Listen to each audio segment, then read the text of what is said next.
Hola, buenas tardes para todos, para todas. Esta es una clase sincrónica de herramientas de edición y corrección de textos. Quería grabarles un videito para guiar un poco esta nueva clase sincrónica, tal cual la teníamos asignada con el cronograma, y también advertirles que va a haber algún pequeño cambio eh, durante mayo, donde va a haber tres encuentros sincrónicos y uno asincrónico. Así que mandaré las informaciones pertinentes del cronograma del mes venidero en breve a partir de un mail. Pero bueno, hoy decidí también afirmar esta clase sincrónica para que ustedes finalicen sus trabajos prácticos, el trabajo práctico número uno, cuyas consignas se hacían a partir de dos fuentes bibliográficas, el anexo sobre leer, escribir y exponer oralmente en el nivel superior, y también las reglas del arte, ¿no? Un libro de Pierre Bourdieu en el cual ustedes tenían que analizar puntualmente el capítulo uno, la conquista de autonomía.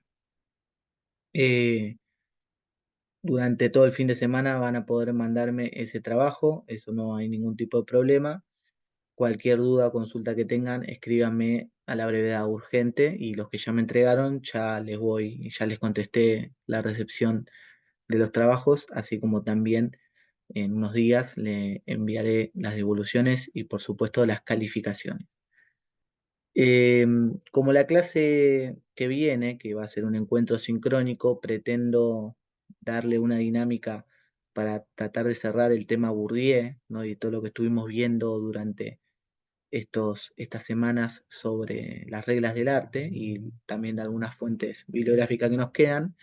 Decidí que en este encuentro asincrónico comencemos a deslindar dos cuestiones importantes y que van a tomarse en el próximo parcial domiciliario, eh, cuyas consignas entregaré la semana que viene. ¿Sí? Sé que en el cronograma aparecía que hoy daba las consignas, pero bueno, al atrasarse un poco el tema de la entrega del trabajo y de que venimos de algunos días con clases asincrónicas, opté por posponer este envío de consignas eh, sobre el parcial domiciliario, cuya resolución tendrán 3 semanas para poder justamente resolver estas consignas.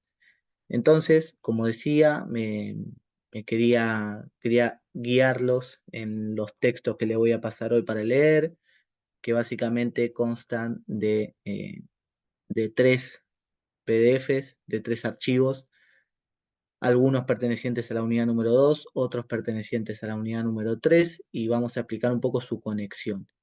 En primera instancia vamos a leer un texto de Amelia Aguado sobre políticas editoriales en Argentina a lo largo de la historia. En segunda instancia vamos a presentar puntualmente el concepto de edición, cuyo nombre está en nuestra asignatura y que es tan importante deslindarla y definir, sobre todo a partir de un libro de conceptos que escribe Sarlo y Altamirano, que básicamente cuyo nombre es Conceptos Sociológicos Literarios, me parece. Y ahí vamos a leer la entrada de edición, ¿no? Donde define el proceso de edición de publicaciones y de libros a través de ese concepto, ¿no?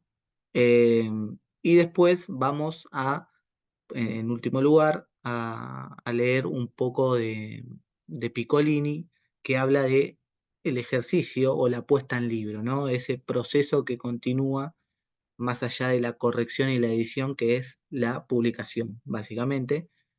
Y ahí nos va a servir para adelantar funciones, división de tareas de la industria, y también como conexión del primer texto, dinámicas en torno al mercado editorial, puntualizando nuestro país, ¿no? Por eso ya estamos hablando más de la contemporaneidad y de lo que está sucediendo en el país. Eh, Voy a compartir pantalla para mostrarle absolutamente todo lo que van a leer. Ok, ahí va, las dudas. Ahí va. Primer texto tiene que ver, o yo recomendaría que arranquen con la definición de edición. ¿No? Es una definición corta, de unas 3 4 páginas, pero cuya definición es muy importante porque le da el sentido social, ¿no? O el peso social a esa palabra.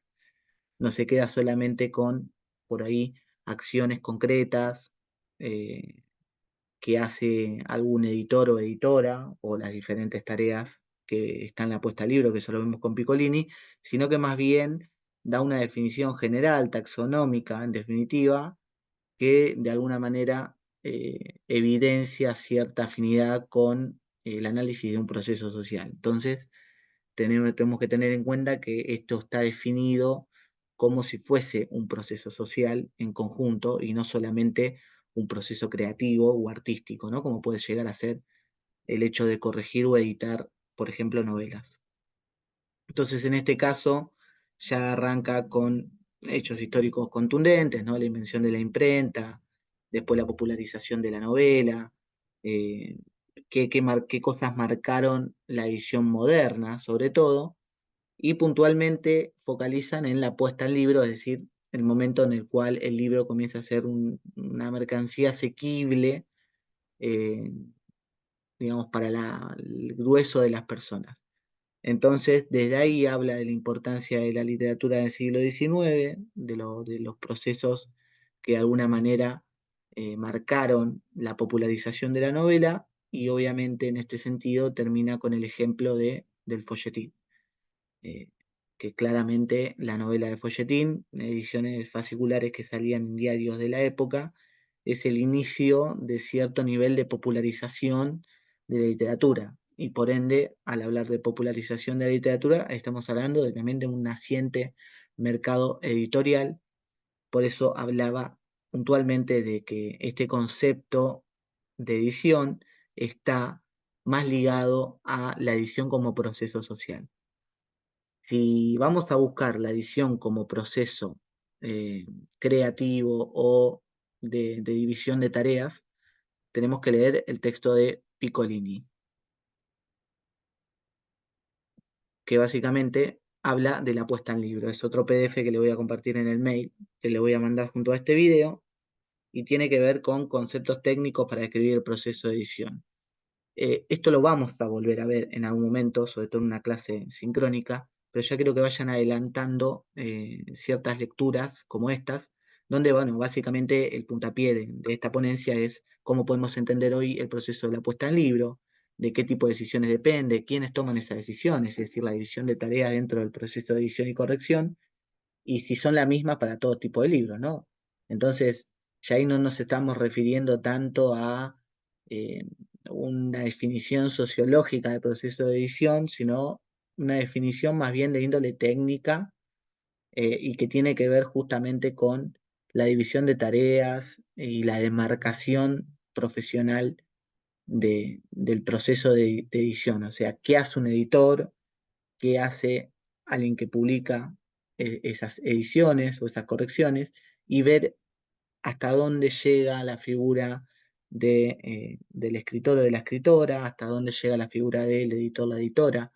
Eh, Reflexiona mucho técnicamente sobre el proceso de edición y corrección, y que me parece que es una buena puerta de entrada para terminar con con las políticas editoriales y el impacto cultural en la Argentina, ¿no? Que es básicamente una reseña, esto de Amelia Aguado, donde repasa los últimos 200 años de la política editorial argentina. Está resumido en este lindo cuadrito que van a tener ahí marcando qué periodos va a definir esa autora, ¿no?